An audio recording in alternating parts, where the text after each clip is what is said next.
Hey, it's your anime fan who has too much time on his hands, and today I decided that I want to start a new series. Um, is it going to be popular? Probably not, but I still think it can be fun. Now, what is this series? It will be a series where I talk about writing techniques, different character archetypes, and I will explain them to the best of my ability. I will explain how I see them, and I will give my tips and opinions on them. Now, do you need it? Probably not. Is it going to be fun? I hope so. But I write. I like to write. I have a few stories. I'm trying to write stories, and I'm currently writing my own game. Even it is a text-based choose your adventure game, but it is game nonetheless. So I like to write. I want to write stories. I wish I could draw them. I cannot draw, but I can write. Therefore, I thought, why not dabble in the whole writing thing a little bit more? Now, this was inspired by Overly Sarcastic Production. Hope I got the name right. And they have a series where they discuss such things, uh, different character tropes and how to write them and examples and whatnot. And I got inspired, and therefore I will link their channel below. You can go ahead and check them out. They probably don't need a shout out from me because I am literally no one. But let's just get into it. Now, this is the first episode, so I decided that with my first episode, I will start out lightly. Today we're going to talk about classic villains and forces of nature.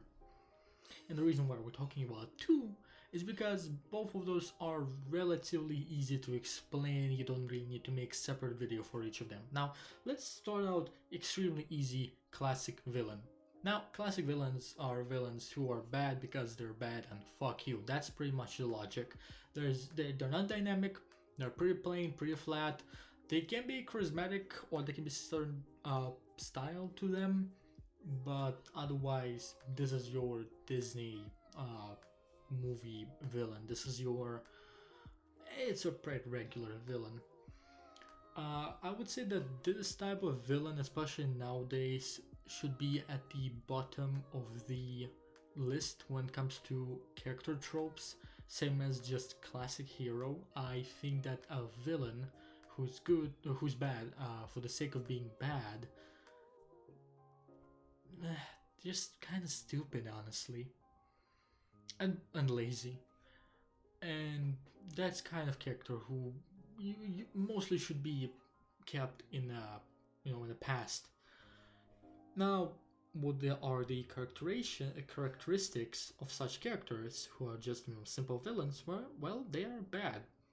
They are usually humans who just choose to be bad because they want to be bad. Think of them as Muscular from My Hero Academia, or majority of bad guys from Disney movies. It's not like they were born bad. They just kind of chose to be bad because they wanted it. They wanted to inflict pain, or they were selfish, or they were narcissistic, or such. Now, you should know by now that I'm a huge JoJo fan. Or maybe you don't know because I haven't mentioned it yet. I'm not sure in which order I'm gonna post the videos, but I am a huge JoJo fan. And you might say that, oh, Dio would be an example, at least first part Dio, and I will immediately say no. A first part Dio is not a classic villain. First part Dio is more of a tragic villain, but we will talk about it a little bit more later. But yeah, that's it for classic villains. Really, there's not much to say about it. You write them if you want just if you don't want to think about bad guy. If the bad guy is not a real focal point of your story, you just write a classic villain. He's there. He's bad to make life of the good guys miserable, and he's gonna be taken down because nobody really want to see him win because he's not interesting.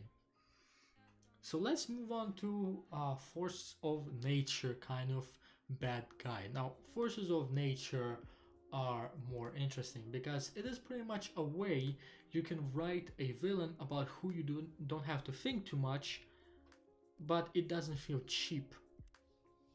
Now, forces of nature, they're not usually humans. They're not usually people. Well, there's two types. Let's go over the first one. The first one is a force of nature who is a human, who is a person. Uh, why are they bad? Because they probably were born bad. They were born bad and they cannot know or understand anything good. Maybe they had some. Well, usually, if you're born bad, from scientific point of view, it means that you know uh, something is wrong in your brain. Maybe there was some sort of trauma in your childhood. Now that will create a slightly tragic force of nature villain, but that does not matter because force of nature villains means that this villain, they don't really have charm. They might have charm, but not too much charm, just a little bit of fabulousness. Pretty much they want to do bad because they do. And you might ask, what is the difference between humane force of nature and a classic villain? Well, it is an interesting question. Pretty much what I would say is the big difference is that classic villains enjoy bad things that they do because they're bad. It's like, oh, I like hurting people because I'm a sadist kind of deal. A humane force of nature villain won't really care about hurting people. They hurt people either because they don't know anything besides hurting, or they hurt people because they just have to, they don't really think about it. So, in the first example, a classic villain possibly somewhere had a choice to be good. They know what good things are, they experienced good things, but they just chose to be bad. That's why a humane force of nature never experienced good things, or they just cannot understand good things. Uh, Now let's move on to the second type of force of nature villain, which I personally prefer more. It is inhumane force of nature. Now that is a force of nature which is not human. It is a personification of chaos or death or something like that. It is, let's say a shadow assassin, a animated living armor. It is a thing. It is an entity that is bad because its nature is bad and chaotic. Um, and the interesting thing about force of nature villains, in my opinion, is that you can't really be mad at them because let's say that the villain in your story is this personification of chaos. This thing in front of you, this entity, is chaos itself. It was born from chaos. It is chaos. Therefore, it can only cause chaos because it is in its nature. You can't really be mad at something like that. It would be like being mad at a fire for burning you, or at a blade cutting you when you touch it. Now, great examples of forces of evil villains would be X-Death from Final Fantasy series, one of my favorite Final Fantasy villains and characters actually. X-Death, he's just kind of a tree who was pumped full of evil, dark spirits, and he became evil himself, wanting to reduce, to destroy a whole reality with Void. And when he merges with Void itself, he wants to destroy a whole reality and eventually himself. Uh, X-Death is not really evil. X-Death is something of a person. He's something like a representative of Void, and at the end of the game, he even becomes Void itself. He's not evil because he's not really a person. Which means that yes, forces of nature are not dynamic villains as well. Another example, actually, now that I think about it, would be Reapers from Mass Effect series, because they're not really evil. They are AI who are doing what they were programmed to do to the best of their efficiency. Uh, I don't think this sentence was correct, but I'm gonna go with it. I'm trying to come up with more examples. I probably should have prepared them beforehand, but you get the idea. A force of nature.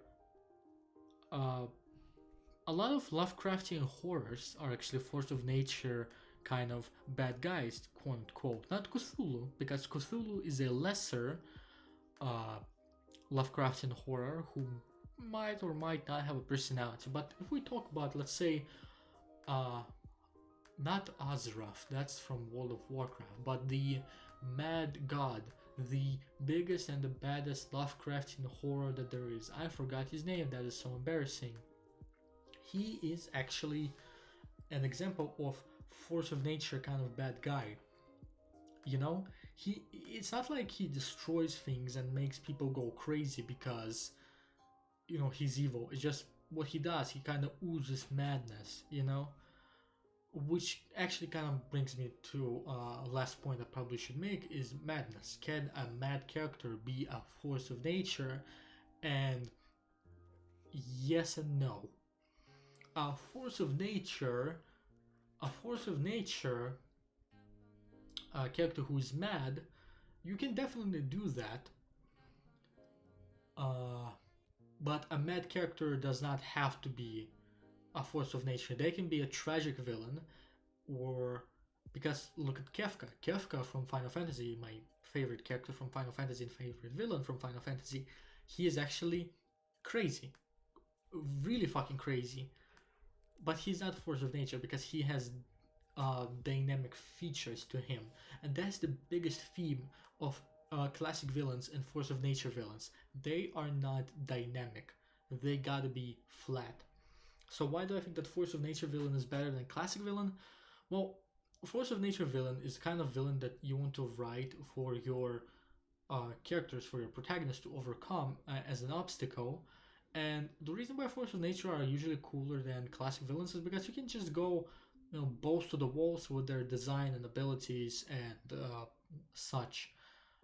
Force of nature villains can be animals because animals don't really think; they kind of just do based on instincts, you know. And that should conclude this video. Yeah, I do hope that you enjoyed it, and I described it in more or less good amount of detail. It feels a little bit like I didn't, but then again, classic villains and the force of nature villains, there's not too much to talk about them. There's not a lot to say about them because they are pretty flat, pretty basic. Classic villain is just a boring, basic, cliche guy, and the force of nature villain is it's pretty much a living obstacle with whom you can go really crazy in terms of design and abilities. But yeah, that's pretty much it for this video, and again, I do hope that you liked it. Tell me what you think below, how I can improve it, or what else would you like me to talk about possibly. If the quality of audio was horrible, do tell me because I'm still new to this. I'm still trying things out. I don't know everything perfectly. And yeah, just go gentle on me, I guess. I'm new. I beg you, please be gentle. Thank you for watching this video, and I'll see you around in the next video where I will discuss fallen heroes who become villains. Bye!